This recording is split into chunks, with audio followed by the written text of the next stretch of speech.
Assalamualaikum warahmatullahi wabarakatuh.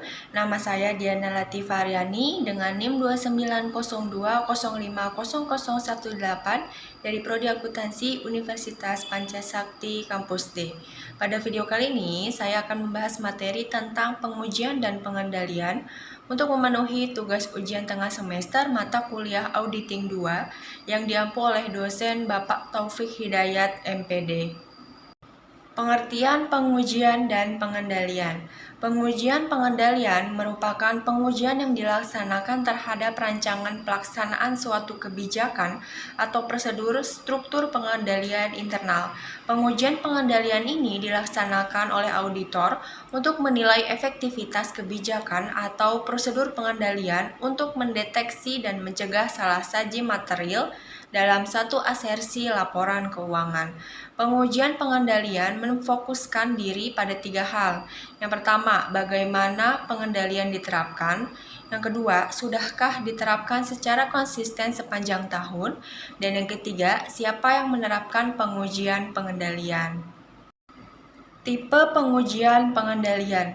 Ada 2 tipe pengujian pengendalian. Yang pertama, concurrent test of control, yaitu pengujian pengendalian yang dilaksanakan auditor seiring dengan prosedur untuk memperoleh pemahaman mengenai SPI klien.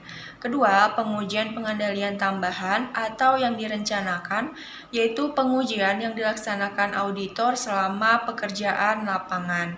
Prosedur untuk melaksanakan pengujian pengendalian. Terdapat 3 prosedur untuk melaksanakan pengujian pengendalian. Yang pertama, pengajuan pertanyaan kepada para karyawan klien. Kedua, pengamatan terhadap karyawan klien dalam melaksanakan tugasnya. Dan ketiga, melakukan kembali pelaksanaan pengendalian oleh auditor. Lingkup pengujian pengendalian. Luas pengujian pengendalian dipengaruhi langsung oleh tingkat resiko pengendalian yang ditetapkan yang telah direncanakan oleh auditor. Semakin rendah tingkat resiko pengendalian yang ditetapkan, semakin banyak bukti yang diperlukan yang harus dihimpun. Untuk klien lama, luas atau lingkup pengujian pengendalian dipengaruhi juga oleh penggunaan bukti yang diperoleh pada pelaksanaan audit tahun sebelumnya. Sebelum menggunakan bukti yang diperoleh pada pelaksanaan audit tahun sebelumnya, auditor harus memastikan bahwa tidak ada perubahan yang signifikan atas rancangan dan operasi berbagai kebijakan dan prosedur pengendalian pajak sejak pengujian pada pelaksanaan audit tahun sebelumnya. Prosedur untuk melaksanakan pengujian substantif. Ada 8 prosedur untuk melaksanakan pengujian substantif. Yang pertama, pengajuan pertanyaan kepada para karyawan berkaitan dengan kinerja tugas mereka. Kedua, pengamatan atau observasi terhadap personil dalam melaksanakan tugas mereka. Ketiga, menginspeksi dokumen dan catatan. Keempat, melakukan penghitungan kembali.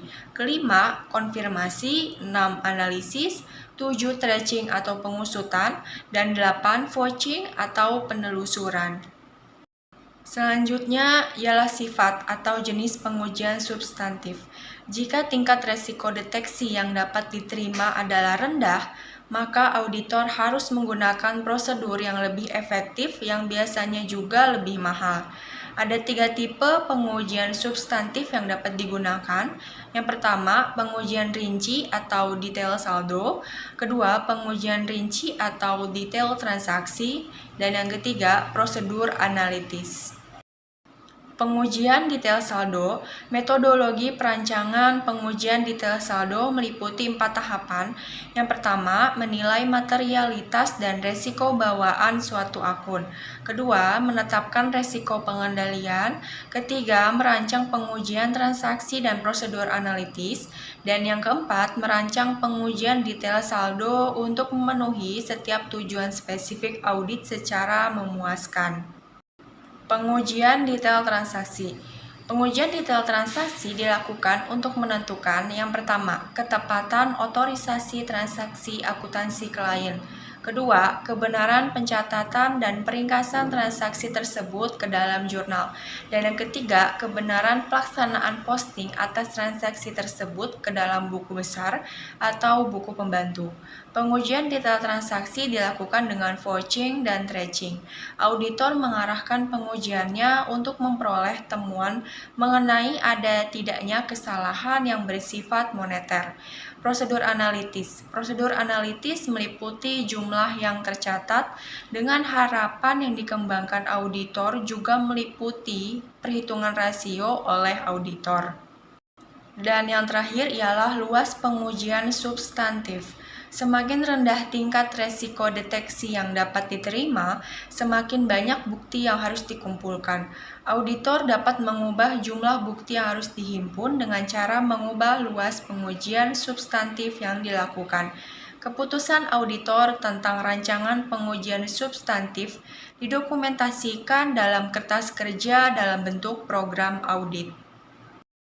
Sekian video presentasi tentang pengujian dan pengendalian dari saya. Kurang lebihnya mohon maaf. Wabillahi taufiq wal hidayah. Wassalamualaikum warahmatullahi wabarakatuh.